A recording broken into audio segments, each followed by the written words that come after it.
Or this will be available Thursday. Thursday.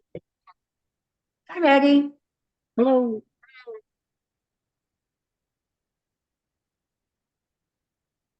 Looks like the gang's all here. Okay, so I will get started. Hello. We've all kind of met before during the interviews, but just as a reminder, my name is Frank Reese. I am a library development specialist here at the New York State Library. I've been a library development specialist for about 7 years.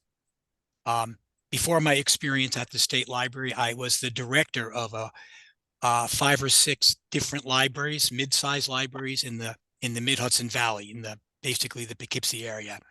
And I did that for over 25 years. And today we're having a Rockwell Falls Library Trustee orientation. Congratulations on being appointed. It's a tough job, and I know you have your work cut out for you. So we're just going to spend a little bit of time today kind of in an orientation about what it entails to be a trustee.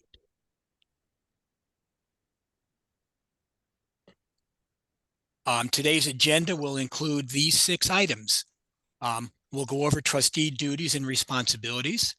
We'll talk a little bit about library laws and regulations.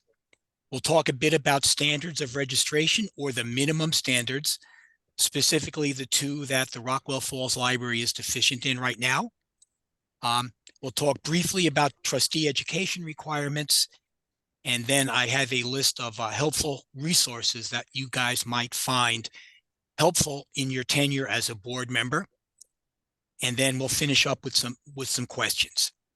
As soon as this is over, I will be sending all of the trustees at Rockwell Falls the slides that we use today. They'll be fully linked. It'll be a PDF. So you'll be able to refer back to the slides and click on the links and go to all the places where there's additional information. So that should be helpful. Maybe you don't have to take as many notes, but I'm not discouraging that. I'm just trying to make it as easy as possible for you guys to get the content today. So let's jump right in. Trustees owe allegiance to the institution and must act in good faith with the best interest of the institution in mind. The conduct of a trustee must at all times further the institution's goals. That is a statement from the New York State Board of Regents in their document called Statement on the Governance Role of a Trustee or Board Member. And I think this statement is a really good summary of trustee duties and responsibilities. As a trustee, you are entrusted by the public to look after its interest. You are also accountable to the public. Trusteeship is a working relationship with the community, the library, staff, and your fellow trustees. And our experience has shown that there is a direct correlation between the quality of library service a community offers and the knowledge, capability, and enthusiasm of its board members. And that's what we hope to increase today, is your knowledge and capability so that you can enthusiastically go forth and get the Rockwell Falls Library open. That's our shared vision, and that's our shared goal.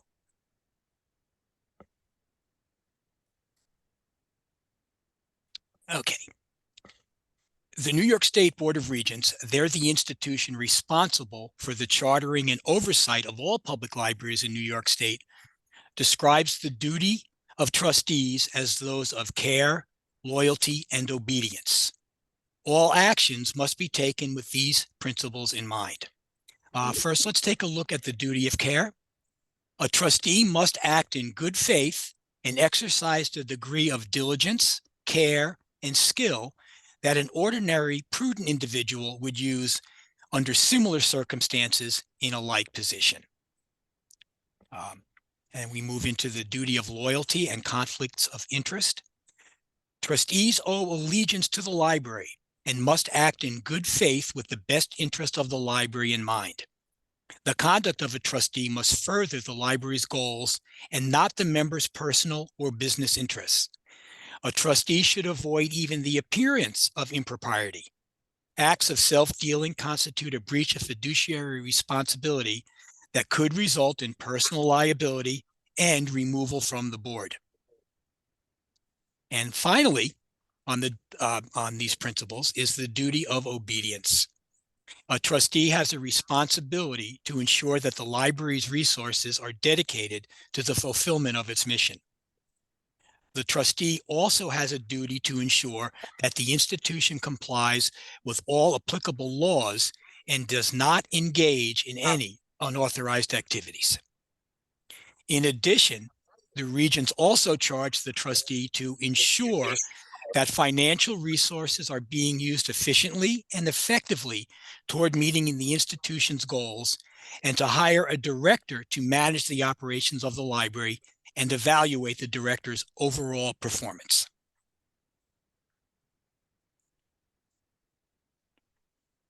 Now, here's a list of trustee duties and responsibilities, and we're going to go over each of these in some detail.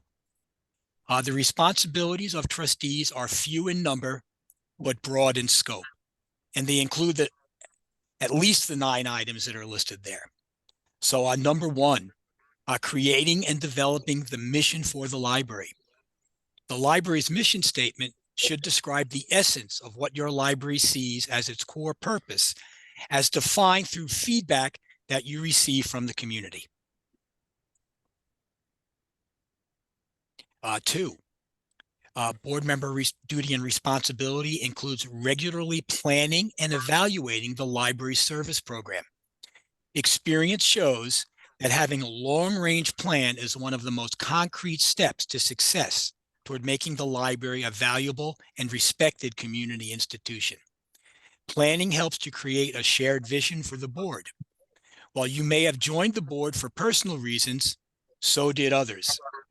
But planning helps you see a path to the common good and will aid in group decision-making. Basing the plan on the input of community stakeholders and creating a shared vision will take the library's potential to a whole new level.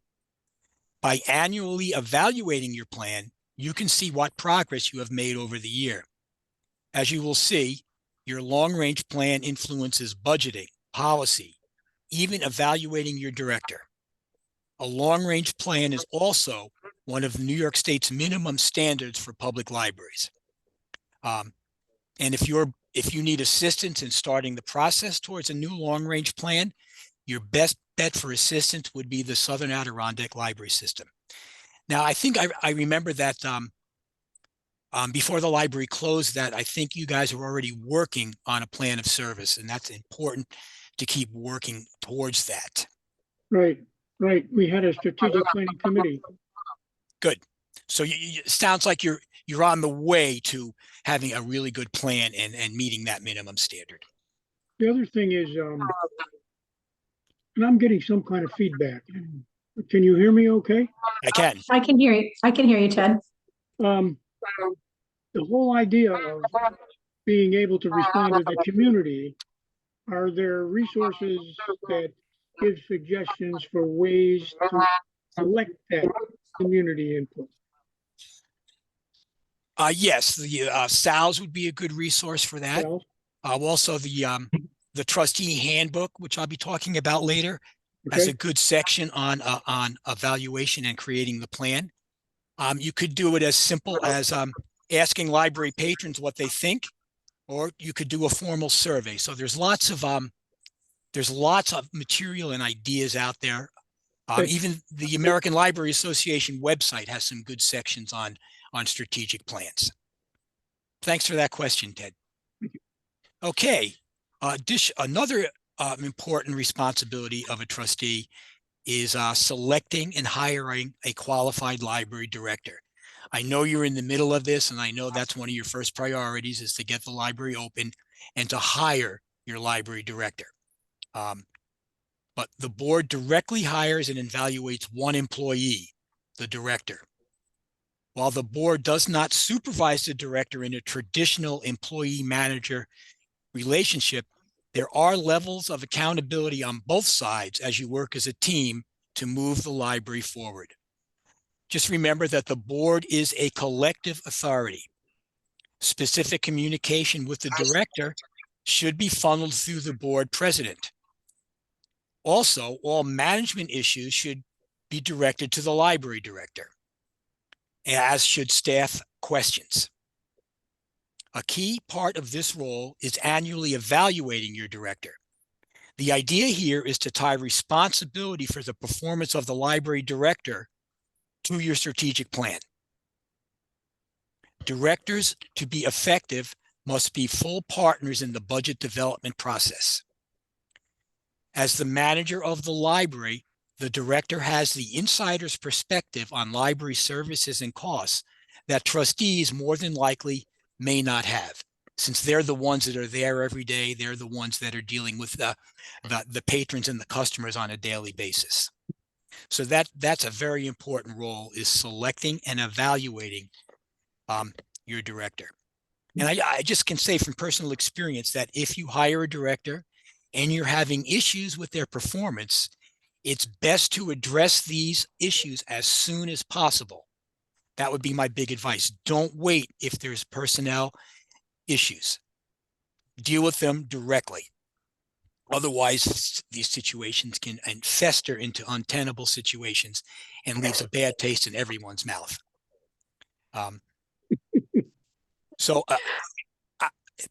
Another important role is securing adequate funding for the library service program. It is your job as a trustee to ensure that the library's budget is able to meet the needs of the community based on the long-range plan. Funds are given to the library to provide quality service and should be based on the needs identified in the long-range plan. Your primary goal under this role is to find a way to stabilize your operating funds, to have them come through a secure source, for example, tax dollars, and ideally be voted on by the public to ensure buy-in and accountability on both sides. And I believe at Rockwell Falls, you're already doing this. You already have an annual budget vote that taps into the local tax base. Right. As a public school library, we're already in that. Right. Okay. Okay, number 5. Exercising fiduciary responsibility for the use of public and private funds. According to the New York State Board of Regents, library trustees must ensure that assets are properly used, laws and regulations are followed, and the public interest is best served. Oversight in the use of both the public and private funds given to the library is critical. This is done by the board developing a budget, policies, and procedures that ensure compliance with laws and regulations and maintains a solid system of checks and balances on all fiduciary matters. Once the budget is passed, you are authorizing the director or manager to use the funds within the budget categories as designated by the budget. Frank, you said earlier that the director or manager is a full partner in developing that budget, right? Right. Okay. In other words, what I mean by that, I've worked at some libraries where all of a sudden the board president walked into my office and said, here's the budget proposed for next year, without any input from the director, who might be able to give some guidance or direct it in a different way, or say, we need more money in this area or more money in that area. That's what I mean by a full partner. They should be included on all budget discussions with the committees and with the board. Okay, but ultimately it's the board that sets the budget. Yes. Okay. Ultimately, it's the board that votes on and approves the budget. But again, it should have really good input from and include the library director. Okay. Along with fiduciary responsibilities, another important role for library trustees is adopting policies and rules regarding library governance and use. A vital responsibility of the board is to ensure and protect the reputation of the institution. And this is best realized through the adoption of clearly written library policies. Written policies provide consistency for patrons and staff, help to resolve misunderstandings, reduce incidents of conflict, and help to protect the library from any possible litigation. Having written policy is also one of the minimum standards for public libraries in New York State. Basically, policies fall into two broad categories: external policies.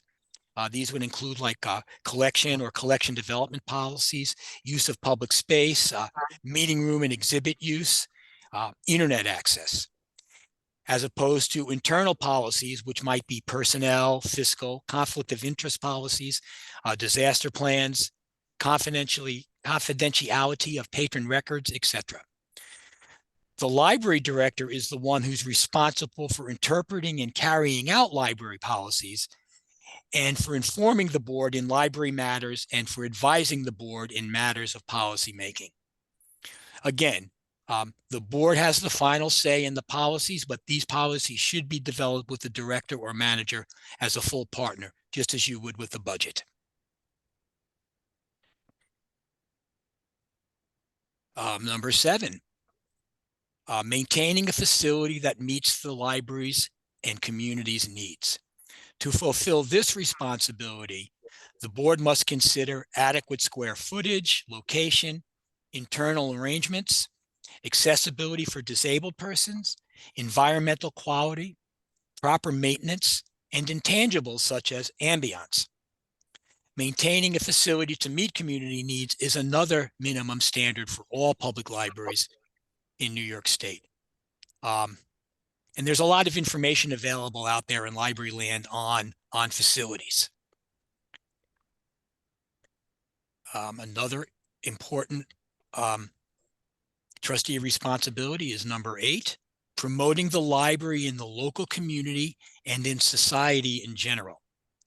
Trustees should be strong advocates for their library and libraries in general. Advocacy at the trustee level can take many forms. Learn about your library and its services and be willing to spread the word. Adequately fund the library's budget line for publicity and outreach. Make time to talk to community groups, municipal leaders, and state legislators about your library. Attend conferences and library events. Be tuned in to library funding issues in the region and state and on the national scene. It is vitally important to communicate with the community. Make sure basic information about the library is available in print and on your website. Word of mouth is the most effective way to communicate. Newsletters in print and electronic format are a great way to get the word out, but here consistency is the key. If you have a quarterly newsletter, make sure it goes out quarterly. And also, you should present an annual report to the community on the library's progress in meeting its goals and objectives. And actually, presenting an annual report to the community is one of the minimum standards. You can also use targeted marketing techniques, including programming, to reach people not currently using your library. And again, be sure to regularly communicate with your local, state, and federal legislators. Invite them to the library. I've done this a few times in my career as a director, and that pays great dividends. The electeds feel important, they feel empowered, they feel engaged with the library. So anytime you can get one by inviting to your library, it's always a good way to effectively promote and advocate for your library. And also, your Sarah Dallas has a lot of experience with advocacy, and she can be a great resource for you too.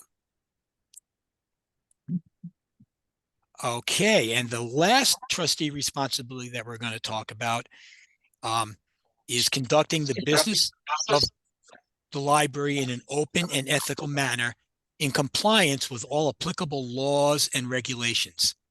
Adopt a code of ethics for your board. Code of ethics emphasizes 3 key areas. 1, conflict of interest. 2, personal benefit. And 3, confidentiality of board business. Attend all board meetings and be fully prepared to participate knowledgeably. Meeting packets should be distributed in advance, so valuable meeting time is not taken up with reading background documents. The package should include minutes from the previous meeting, financial reports, the library director's report, and any other documents that pertain to the business of the meeting.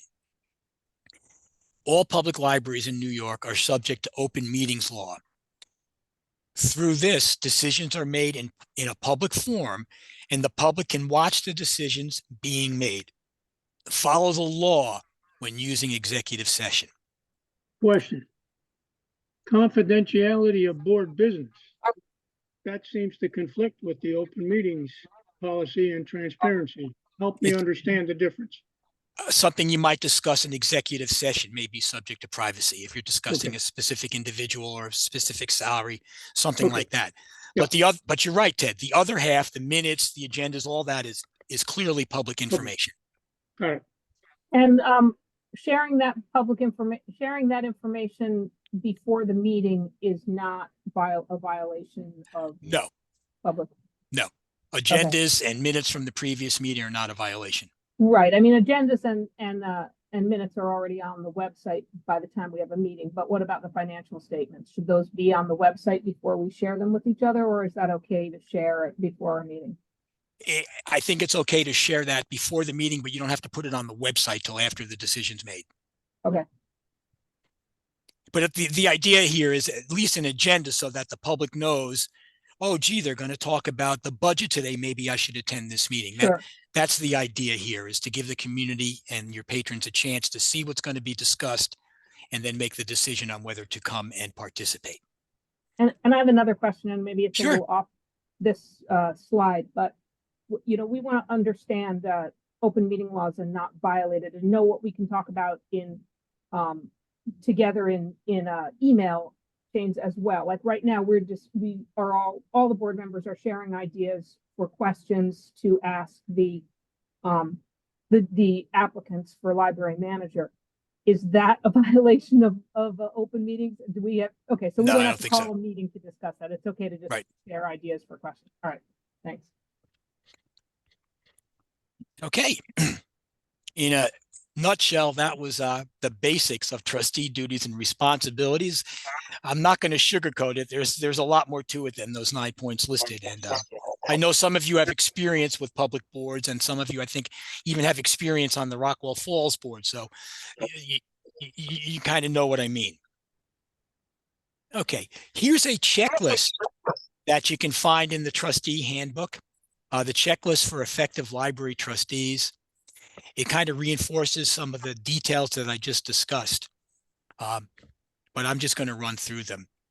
Be active and informed about library matters in general and of those affecting your library. Ask questions of the director or manager and study the issues. Attend board meetings and be fully prepared to participate knowledgeably. Question the issues until you understand. And don't be reluctant to vote no on a proposal that you don't understand or are not comfortable with. Be a team player and treat your fellow board members with respect. And here's a tough one for some people, and I've seen it in my experience. Support board decisions even if you disagree. A democracy works by the rule of the majority. Seek reconsideration in the future if circumstances change. And what I mean by this is you have your debates and you're arguing your points at a board meeting. It's time to vote. The vote is 3-2. The people on the losing end should support that decision, or at least not criticize that decision in public, because you're all one board. You're a collective body. And like I said, for some, that's tough medicine to swallow. Try to understand the roles of all involved: the board, the director, staff, friends of the library, and patrons. Conflict of interest by any board member are the concern of all members of the board.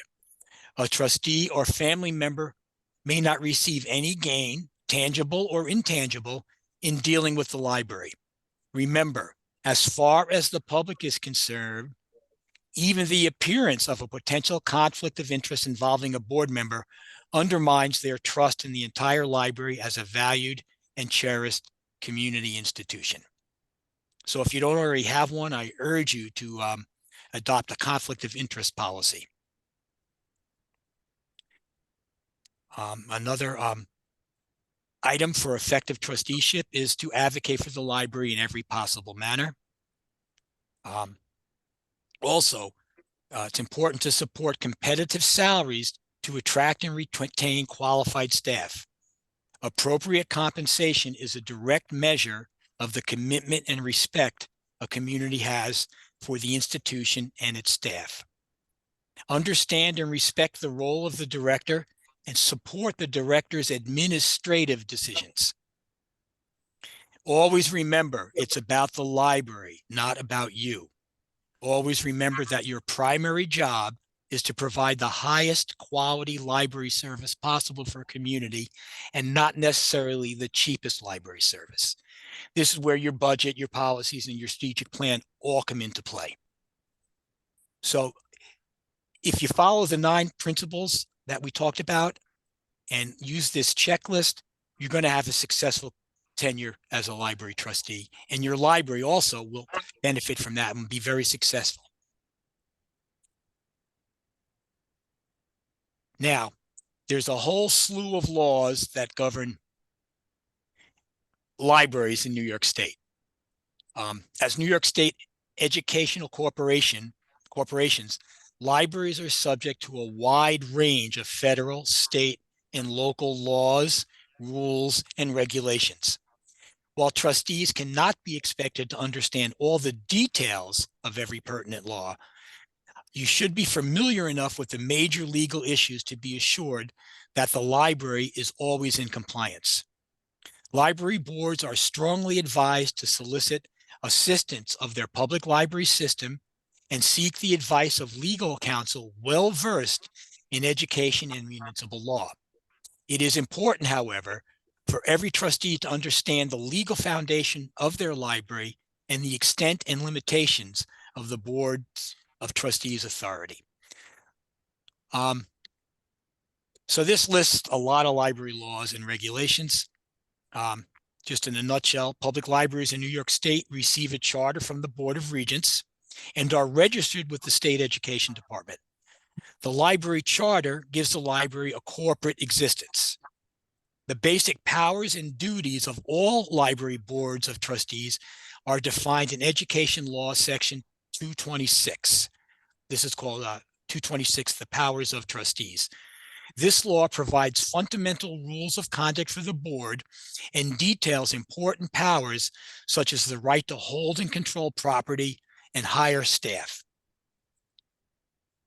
A library's registration demonstrates compliance with Education Department Regulations Section 90.2, minimum standards. A library must maintain its registration or annually meet the minimum standards in order to receive any local and state public funding. Don't panic about the laws. Rockwell Falls has a pretty good lawyer.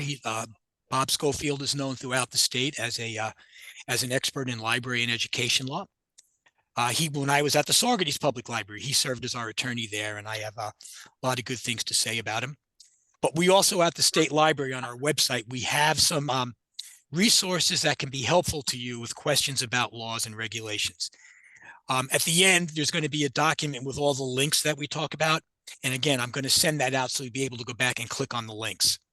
But we do maintain a laws and regulation webpage within the Division of Library Development's website that provides summaries of all New York State laws and regulations that pertain to libraries, public library systems, and trustees.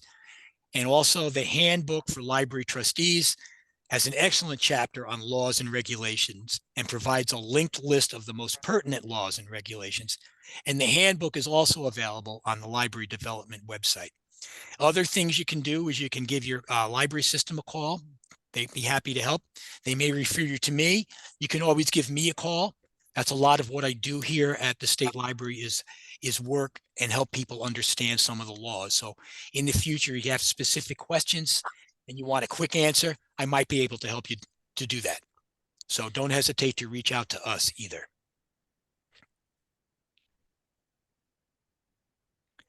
Okay, now we're going to jump into a little bit about the minimum standards. All public and association libraries in New York State must meet minimum standards according to section 90.2 of the regulations of the Commissioner of Education. These standards support improved public library services for the people of New York and are intended to promote quality public library service in all communities, empower libraries to strengthen community relations and promote public support for quality library services, and support a culture of transparency, accountability, and continuous improvement. Again, I have to stress the supporting a culture of transparency and accountability is very important for your work as a trustee. Okay. Minimum standards. The Board of Regents sets the standards for public and association libraries under Education Law, Section 254. Registration, which is Commissioner's Regulation 90.1, provides the State Education Department with the authority to register or license a chartered library. The registration standards, also known as the minimum standards, are listed in Commissioner's Regulation 90.2. So that's the legal base for the minimum standards in New York State. Okay. When must a library meet the minimum standards? The library is registered following Regents Incorporation by charter. All of the minimum standards for public libraries must be met at the time of a chartered library's application for registration. All public libraries in New York State must be chartered, registered, and in compliance with the minimum standards in order to be eligible to receive state and local public funds. And those state and local public funds would include any tax revenues from your school district vote. Library systems must provide an annual assurance that all their member libraries are in compliance in order for the system to receive their final 10% of state aid.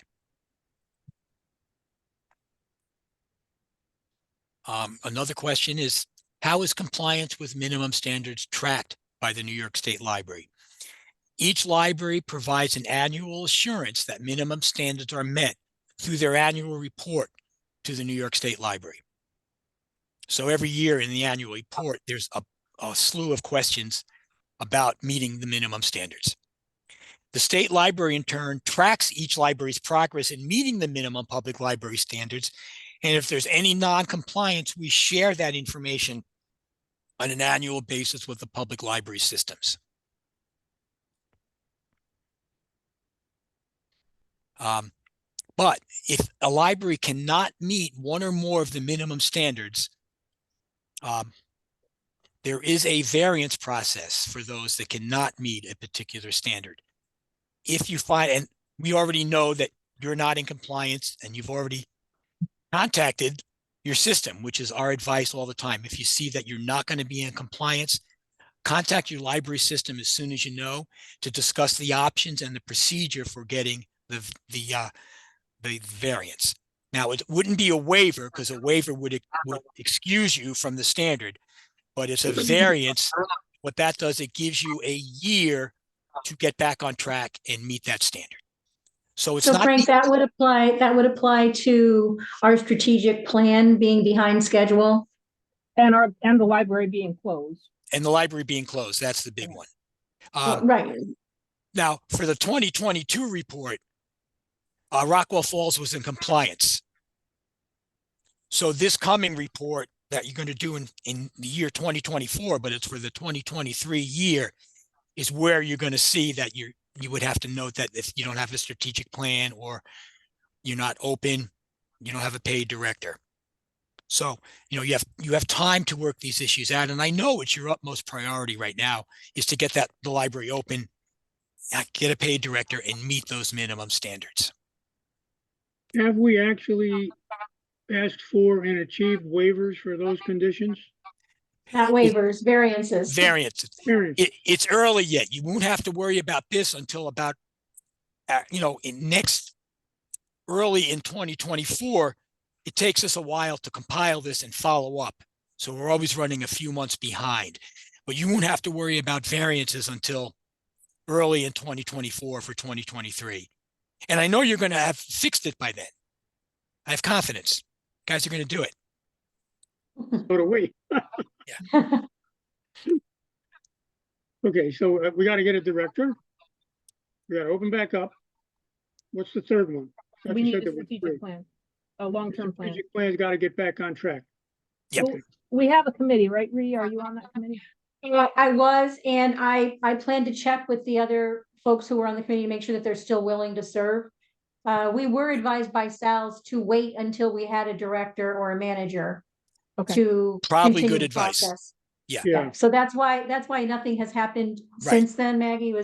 That was advice from Sarah Dallas to wait until we had a manager. Yeah, that's good advice. I think that the priority should be hiring that manager and getting the library open. And then you're open, you're serving the community again, and you can start working on these other things. But in my mind, that's the priority. In ours too. Agreed. Okay. What are the 14 minimum standards? In a nutshell, here they are. Libraries required to have written bylaws. It's required that the bylaws are posted on the website. We know about the long range plan. That also needs to be included on the website. The annual report to the community, I mentioned that. You have to provide that on an annual basis. And what I mean by that is an annual report to the community. You could talk about your statistics, how many people you served, how many books you loaned, what were successful programs. It doesn't have to be, it's totally up to you. There's a lot of flexibility there. You have to have written policies that are reviewed at least every 5 years.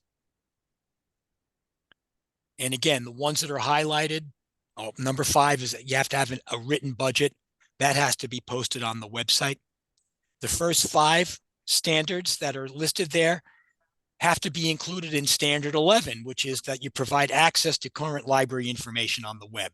Those are the things that would need to be included in that. Number 6, evaluating the effectiveness of the library based on your strategic plan. Being open a minimum set of hours. I'll talk a little bit more about that in a second. Maintaining a facility to meet community needs. Another minimum standard is number 9. You're required to provide programming, which you're already doing when you were open. The library needs to provide technology to meet community needs. We talked about 11. That's where that's the current library information. Number 12, the library needs to employ a paid director.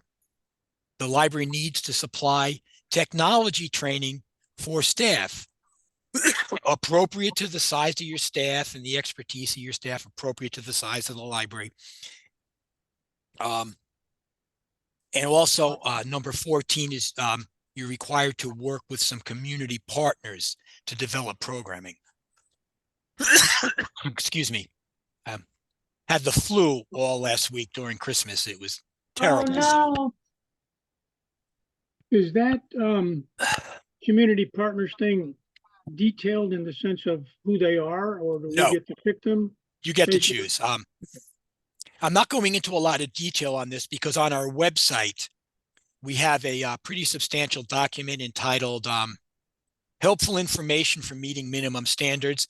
It goes into a lot of detail on all these standards. It provides resources and ideas. And just so you know, I'm having a minimum standards webinar on Thursday. And when I send out the slides this afternoon, I'll also send you the registration link for that in case you're interested in attending that. That's going to be a substantial webinar where we're going to go into detail on all 14 standards and provide resources and best practice tips and recommendations. So What time is that, Frank? I believe that's at 11, but It won't be recorded? it will be recorded and it'll be Okay, great. accessible on our website. So if you can't make it, at least register, and that way you can access you. Well, you don't even need to register. It'll be available. You'll be able to access it in a few weeks when we put it up on the website. Okay.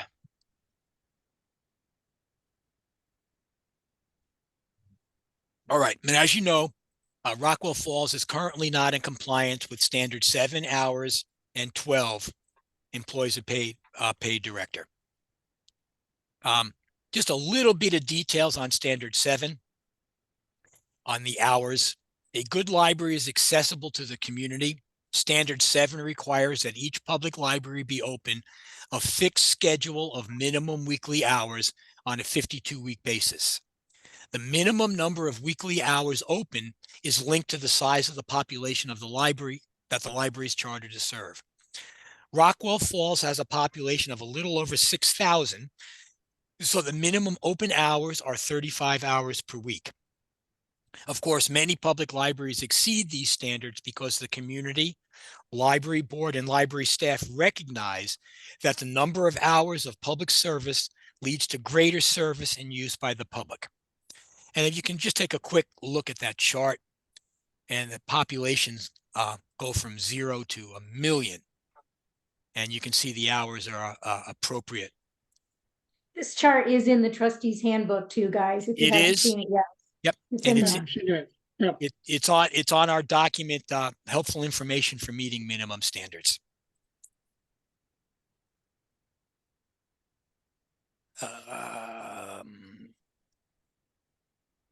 And standard 12 employs a paid director. Each library employs a paid director or manager in accordance with the provisions of Commissioner's Regulation 90.8. A good library is staffed by competent, well-trained personnel so they can guarantee effective and quality library service to the community.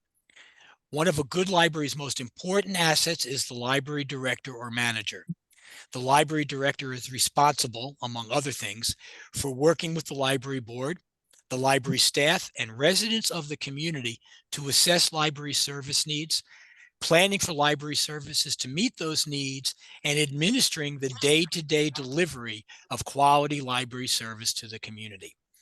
While volunteers are helpful in extending the services a library has to offer the community, the library director, even in the smallest of libraries, should be paid a salary in return for delivering consistent, quality public service. With a population of 6,143, the Rockwell Falls director is required to hold a bachelor's degree from an approved college or university. Can you just straighten me out between director and manager? We use those terms somewhat interchangeably, but I believe right now we are hiring a library manager. Yeah, we do. Thanks, Ted, for that. We do tend to use them interchangeably, but generally when we say library manager, we're talking about a library that isn't large enough to require that the library director have a master's degree in library science. Okay, so we are not at that level at this point. Right. But you could call the person manager or director. That's entirely within the discretion of the board. Okay.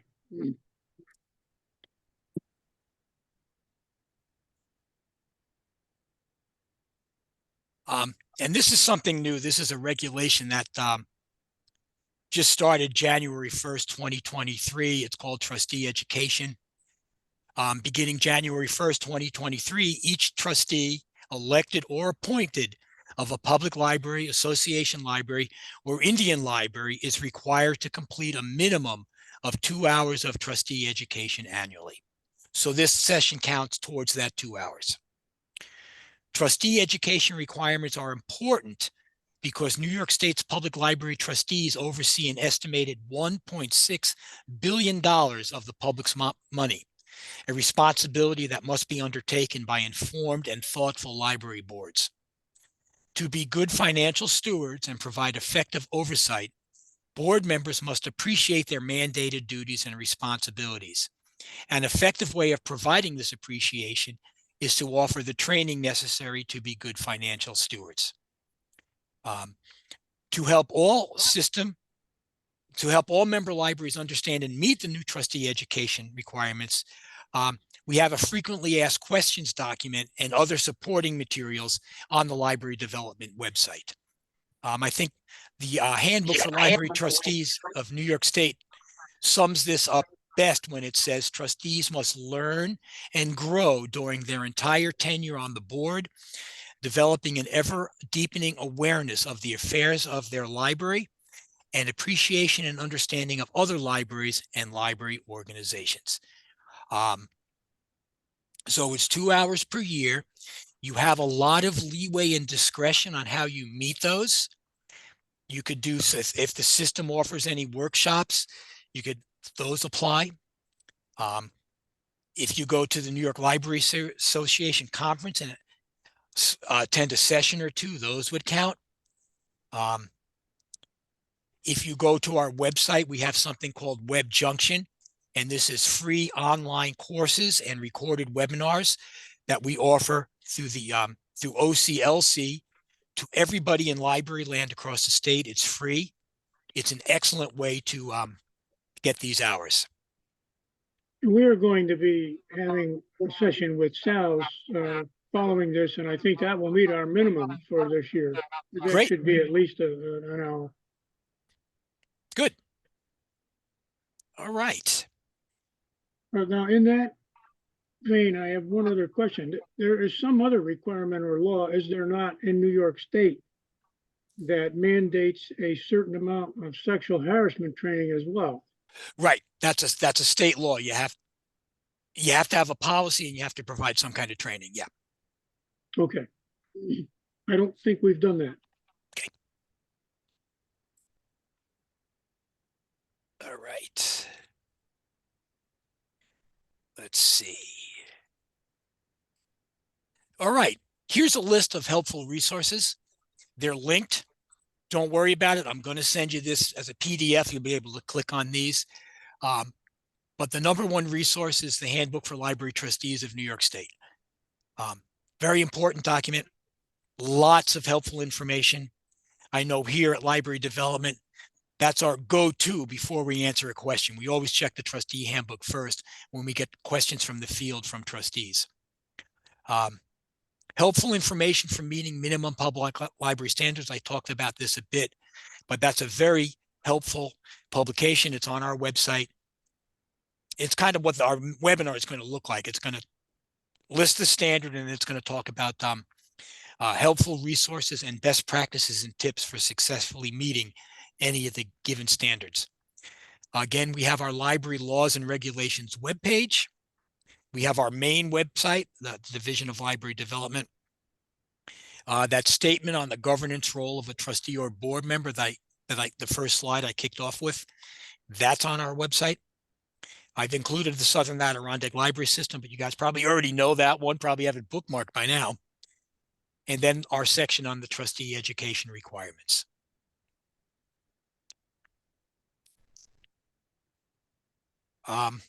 So we've run through my basic library trustee orientation. Do you have any questions? You indicated that you're going to send us the slides and the links and so on. As you were speaking, that the text was running through on the side. Can we get a copy of that as well? I'd rather not give you the notes. Most of those notes that I talked about, it's all in the trustee handbook. Yeah. Okay. Almost word for word. Okay. It is. It's very familiar. Yeah. Okay. Just also don't panic. We're in the process of getting the new revised 2023 edition of the trustee handbook up on our website. The one that's up there now is 2018, but we already have it. We've all been Yes, given a copy. he's just saying that one's not on the website yet. Yeah. Yeah. Highly recommended. I have one on my desk. I've had it for about a month. I've used it so much, I already broke the binding. So, okay. Any other questions? I have a question regarding the library manager or director's input in doing the budget. We're going to be in a kind of an unusual situation in that our new library person is going to be very new, may never have done this before. Is there an outreach? Is there a resource for us to use for that person? I mean, I think the board often depends on the library director's input regarding the budget, and our new person won't have had that. Right. It's possible won't have ever done that before. So what is the advice for us in that regard? At least ask them if they have any input.